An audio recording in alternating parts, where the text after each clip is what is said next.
topic for today is all about Pinoy folktale, which is ang alamat ng Sampaguita. Ang alamat ng Sampaguita. Sa isang malayong bayan, sa norte ay may isang napakagandang dalaga na Liwayway ang pangalan. Ang kagandahan ni Liwayway ay nakarating hanggang sa malalayong bayan. Hindi naging katakataka kung bakit napakarami ng kanyang naging mga manliligaw. Mula sa Hilaga ay isang grupo ng mga mangangaso ang nagawi sa lugar ni Liwayway.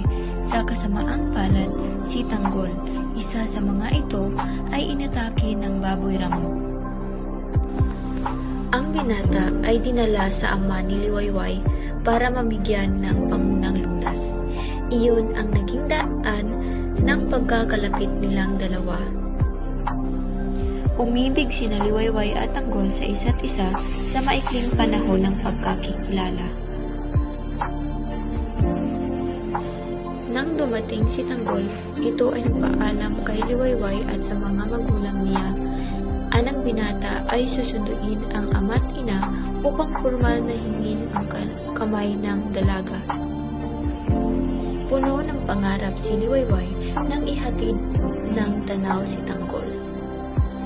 Subalit, dagling naglaho ang pag-asa ni Liwayway na babalik si Tanggol tulad ng pangako.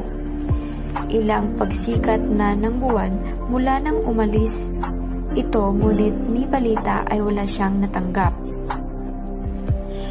Isang dating manliligaw ang nakaisip siraan si Tanggol. Ikinalat nito ang balita na hindi na babalik si Tanggol dahil may asawa na ito. Tinalo ng lungkot, pangungulila, sama ng loob at panibugho ang puso ni Liwayway. Nagkasakit siya. Palibhasa ay sarili lang ang makagagamot sa karamdaman, kung kaya ilang linggo lang ay naglubha ang dalaga at namatay. Bago namatay ay wala siyang nausal kundi ang mga salitang isinusumpa kita, sumpa kita. Ang mga salitang isinusumpa kita, sumpa kita, ang tanging naiwan ni Liwayway kay Tanggol.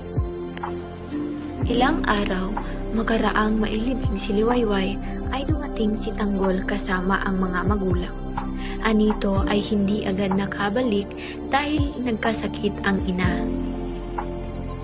Hindi matanggap ng binata na wala na ang babaeng pinakamamahal. Sa sobrang paghihinagpis, araw-araw ay halos madilim ng luha ni Tanggol ang puntod ni Liwayway.